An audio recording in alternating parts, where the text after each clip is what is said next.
बुजुर्गों से आशीर्वाद लेते हुए अपने नौजवान भाई बहनों से, अरे नौजवान भाई बहनों उठो जागो, यह देश आपका है, यह प्रदेश आपका है। इस देश प्रदेश में अमन चैन शांति हो, भाईचारा हो, कानून का राज हो, चौमुखी विकास हो, सभी जातियों का सम्मान हो, सभी धर्मों का सम्मान हो, पढ़े लिखे भाई बहनों को सरकारी नौकरी मिले, महंगाई कम हो, बेटियों की इज्जत सुरक्षित हो, और अगर दोस्तों धरातल पे काम दिखे तो आइए मेरे दोस्तों, जो लोकतंत्र का पर्व है सबसे बड़ा 1 जून को जो बाबा ने हमें अधिकार दिया है, आज संविधान भी खतरे में है, आरक्षण भी खतरे में है, तो इसको बचाने के लिए हमें एक और साइकिल के सामने वाली बटन दबाकर दोनों इंडिया गठबंधन के उम्मीदवारों को सांसद बनाकर और जो देश के भविष्य है उनके हाथों को मजबूत करने के लिए पार्लियामेंट भेजने का काम करेगा।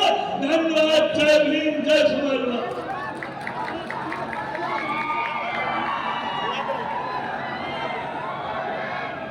साथियों, माननीय राष्ट्रीय अध्यक्ष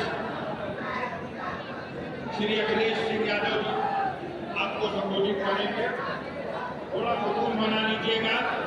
मैं उनको बुलाने से पहले गाजीपुर में आप सबकी तरफ से वीरों की धरती पर 4 लाइन के पंक्ति के एक शेर के साथ उनका